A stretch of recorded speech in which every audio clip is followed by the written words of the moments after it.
Hello, my name is Michael Stolberger. I'm Director of Property and Environmental Resources for Blue Earth County. I'm also the County Elections Administrator. We are continuing our series of videos as a recap and review for our in-person election judge training. These videos can be viewed by anyone, including our election judges who want to learn more or review the information that was provided in this in-person trainings. It is important to note that this online video is not an alternative to the training, and if anyone wishes to be certified as an election judge, they should apply on our website so they can be included in future trainings that we'll conduct before the November election. This next video will talk about opening the polls. Opening the polls is a critical part of our election day processes, and it ensures a successful election day for all of our voters as well as our election judges. When we're opening the polls, we need to make sure we're paying close attention to access, traffic flow, and privacy. Access includes making sure all of our polling places are accessible as possible. This includes parking spots in our parking lots for our disabled voters. Oftentimes our polling places have those parking spots marked nearest the main entrances to the polling places. However, for election day purposes, we oftentimes use side rooms or other areas in the buildings. It is important that our judges mark spots closest to the door that we're using to enter the polling place on election day, not necessarily the main doors of those locations. We also want to make sure that the polling place is accessible with wide hallways, good lighting, and also doing a double check to make sure that we have no thresholds that would prevent a wheelchair or somebody with mobility issues from entering. Traffic flow is also related to accessibility. We need to make sure that we have clear signage into our polling places and into our voting room. Are those signs clear? If you're going to be managing people through lines, do you have clear lines marked off and areas for voters to wait? Do we have any bottlenecks that we need to pay attention to? Are there any spots that may be of concern for voters waiting? It's important to note that for the August election, our turnout should be expected at about 15%, whereas in November our turnout will be closer to 70%. If we have bottlenecks in August, we want to make sure we address them then so that they will not be an issue in November, where we will have significantly more voters coming through our polling places.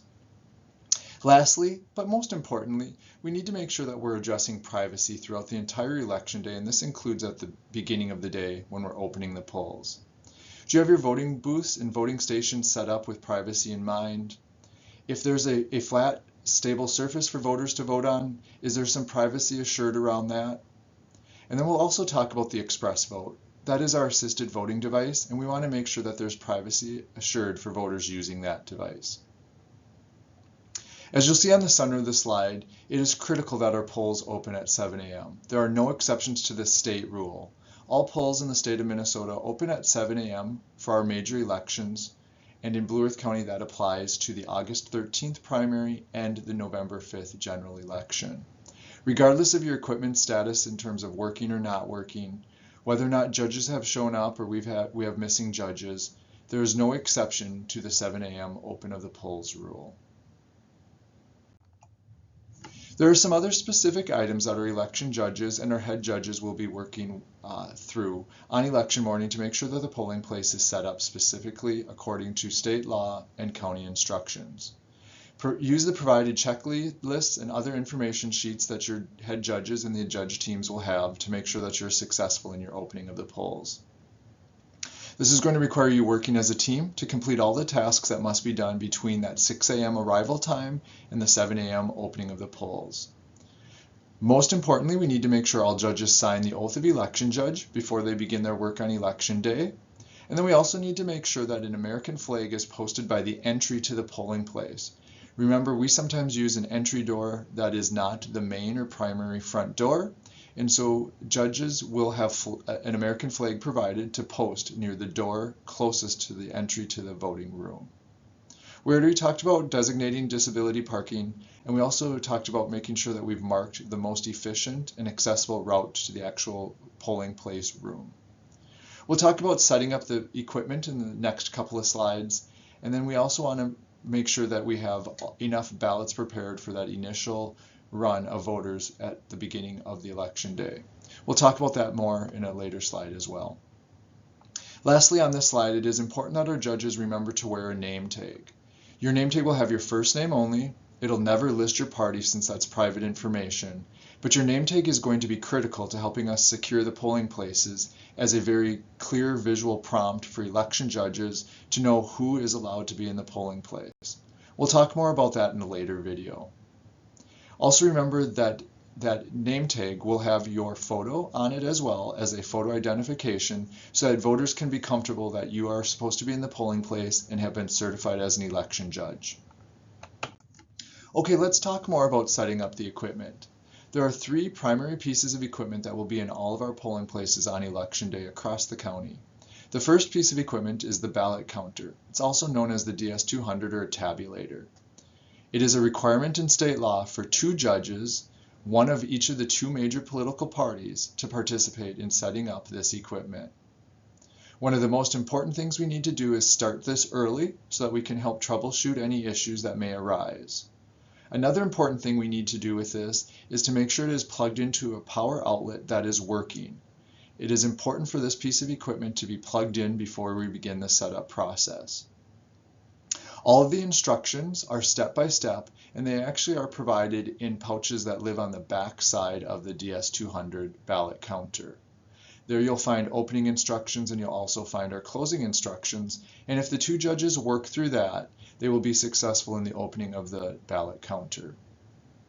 Beyond plugging in the DS200, it is also critical that our judges unlock it. There is a metal bar in the back of the DS200 tabulator, and that metal bar needs to be put into the down or unlocked position and snapped into place. The tabulator then is opened up using the head judge key, and then the on-screen prompts are followed to make sure that the tabulator is up and running before the 7 a.m. start of Election Day. Eventually, the last screen that judges will see is what's called the public count. The public count is always 0 when we start on election morning, proving to us as election judges that no ballots have already been cast on that machine. And that public count is also what we're going to be reviewing as we work through Election Day to make sure that we can account for all voters and all voted ballots. Another important part of the opening of the ballot counter is the signing of the zeros tape. The zeros tape is the formal written documentation that the machine produces that all of our election judges working in the morning will sign, attesting to the fact that no ballots have been cast prior to the 7 a.m. start of Election Day. Your head judge will have more information on that process. The next piece of equipment that we use in our polling places in Blue Earth County are the poll pads.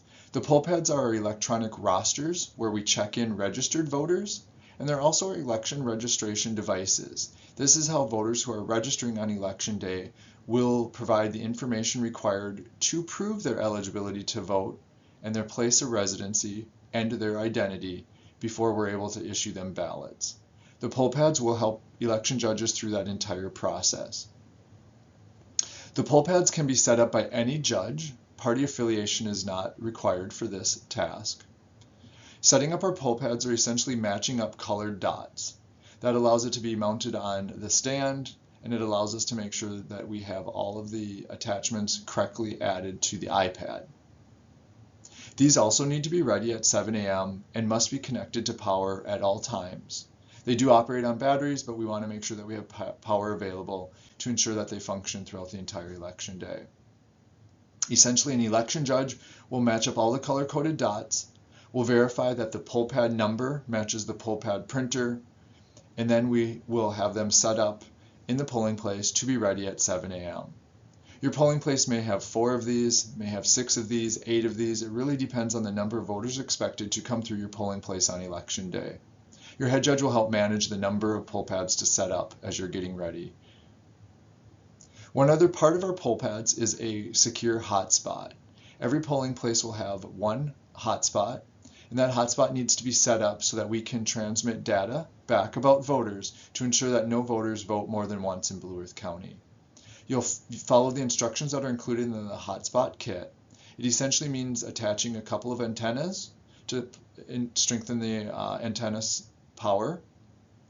We then plug it into an actual power outlet, and the device will start itself up. If there are ever any connection issues or any issues with the poll pad setup, call into the elections office immediately so we can help troubleshoot. The third piece of equipment that's getting set up on Election Day is the Express Vote. The Express Vote is our newest piece of equipment, and this is our assisted voting device. For returning judges, this is the replacement to the Omni Ballot.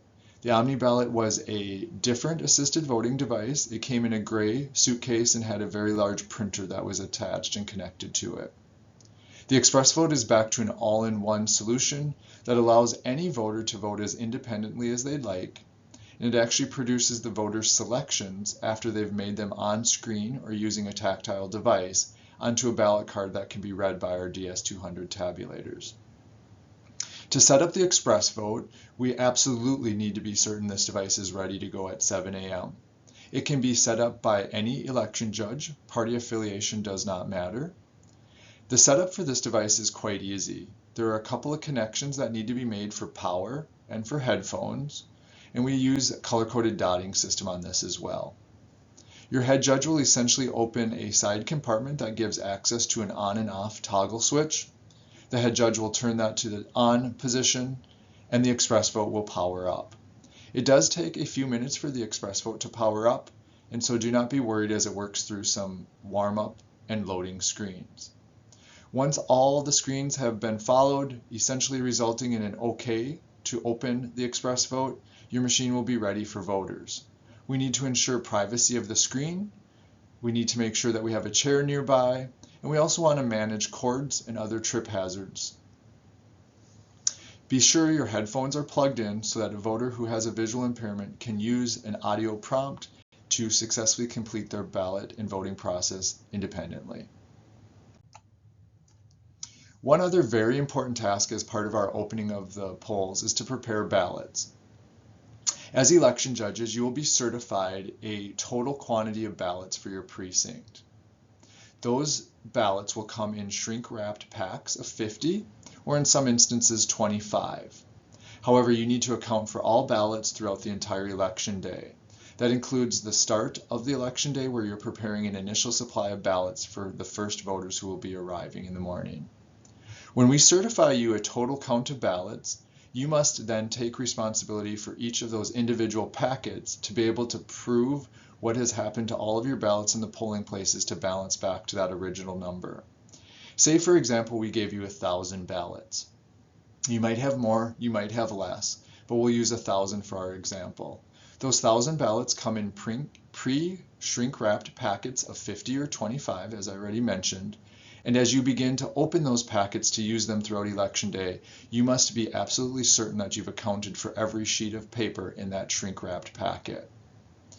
There should be 50 in most of our packets, as we already mentioned, but if you are off when you're making that initial count, you'll want to double count and then account for any of those missing ballots if you still are off by 1 or 2. Remember, we said we sent you 1,000, so if you're saying that pack is 1 short, we need you to document that on your ballot tracking form or on your instant logs, or in both places actually, so that we can understand why you're saying you only accounted for 999, for example. The other part of preparing ballots for Election Day is to actually have 2 judges initial them. The judge party affiliation does not matter. Any 2 judges can initial ballots, and it is that initialing process that takes a sheet of paper and turns it into an official ballot for Election Day purposes. Only open enough ballots as you need them. Your head judge will help you through that process. Remember, if you open all 1,000 ballots, you are required to count to 1,000 numerous times throughout the day to account for all of those papers, those ballots. So please only open individual packs as you need them, as you expect voter turnout to occur throughout Election Day. It's also incredibly important that you maintain the security of all your ballots throughout Election Day. That means making sure that any open shrink-wrapped packs of ballots are under your control at all times, and that your unopened packs stay in their secure transfer cases and nearby, but out of access and away from voters throughout the entire Election Day. One other important form that you'll want to have available as you open the polls is the incident log. The incident log is a document that's used to record any unusual events or problems that arise in your polling place.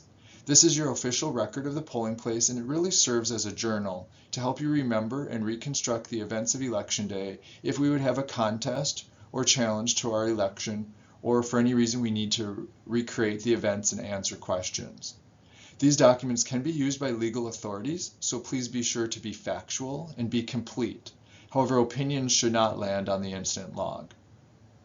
Incident logs are available in all of our election judge supplies, and your head judge will also have additional copies. Please add details to the incident log throughout the election day so you do not forget items in case we need to ask you follow-up questions. Our general rule is when in doubt, write it down. Some judges wonder what would go on an incident log. On an incident log, we're going to record anything that feels out of the norm in the polling place.